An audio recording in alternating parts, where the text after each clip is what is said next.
आज हम जिस खेती की बात कर रहे हैं वो है पारंपरिक खेती यानी कन्वेंशनल फार्मिंग। और इसमें आपने देखा होगा कि ये जितनी भी खेती है ये केमिकल से जुड़ी हुई है।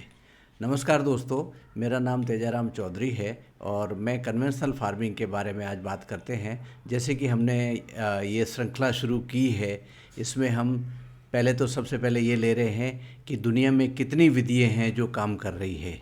और ये पारंपरिक खेती जो है दुनिया में सबसे ज़्यादा प्रचलित खेती की पद्धति है। इस खेती को कहा जाता है पारंपरिक खेती और इससे दूसरे विश्व युद्ध के बाद में तेज़ी से फैलाया गया। इसका उद्देश्य था कम समय में ज़्यादा भोजन पैदा करना। पारंपरिक खेती क्या है? पारंपरिक खेती एक औद्योगिक कृषि प्रणाली है।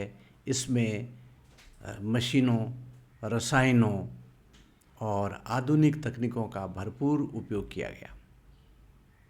आज के समय में दुनिया का सबसे बड़ा हिस्सा इस खेती पर निर्भर करता है। रसायनों का उपयोग, पारंपरिक खेती में रसायनों का उपयोग बहुत अधिक होता है।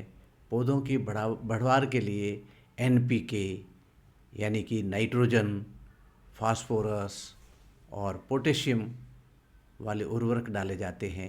कीटों को मारने के लिए कीटनाशक और खरपतवार नष्ट करने के लिए खरपतवार नाशक का प्रयोग किया जाता है। ये रसायन तुरंत असर दिखाते हैं लेकिन लंबे समय में मिट्टी और स्वास्थ्य को नुकसान पहुंचाते हैं। जेनेटिकली मॉडिफाइड जो फसलें हैं वो भी इसी का एक आधार है। पारंपरिक खेती में कई बार जीएम फसलों का इस्तेमाल किया जाता है। इन फसलों को इस तरह बनाया जाता है कि वे कीटों से बच सके, सूखा सहन कर सके या दवाओं को सहन कर सके। हालांकि इन फसलों की सुरक्षा और प्रभाव को लेकर आज भी बहस जारी है। एकल फसल प्रणाली, इसमें पारंपरिक खेती में अक्सर एक ही खेत में एक ही फसल बार बार उगाई जाती है। इसे कहते हैं एकल फसल प्रणाली। इससे खेती आसान हो जाती है लेकिन मिट्टी के पोषक तत्व धीरे धीरे खत्म होते जाते हैं। सिंचाई और मशीनें, इसमें पारंपरिक खेती में भारी मशीनों का बड़े पैमाने पर उपयोग होता है, जैसे कि ट्रैक्टर, हार्वेस्टर। साथ ही अधिक सिंचाई भी की जाती है।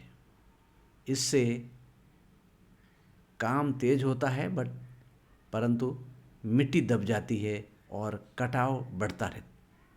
उत्पादन पर जोर इसमें दिया जाता है। पारंपरिक खेती का मुख्य लक्ष्य यही है कि ज़्यादा से ज़्यादा उत्पादन, बढ़ती आबादी को खाना देना इसका बड़ा उद्देश्य रहा है।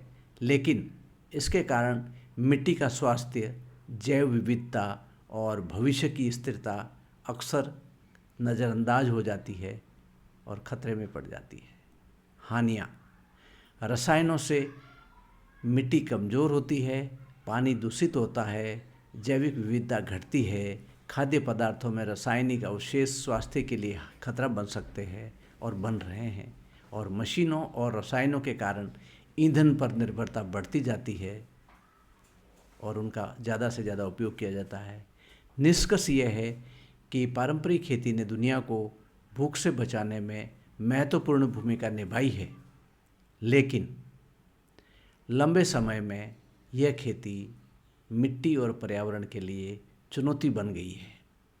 इसलिए आज ज़रूरी है ऐसी खेती पद्धतियों की जो उत्पादन के साथ साथ प्रकृति का भी ध्यान रखे और मनुष्य के स्वास्थ्य का भी ध्यान रखे। अगले वीडियो में हम जानेंगे जैसे प्राकृतिक टिकाऊ खेती की अन्य पद्धतियों के बारे में।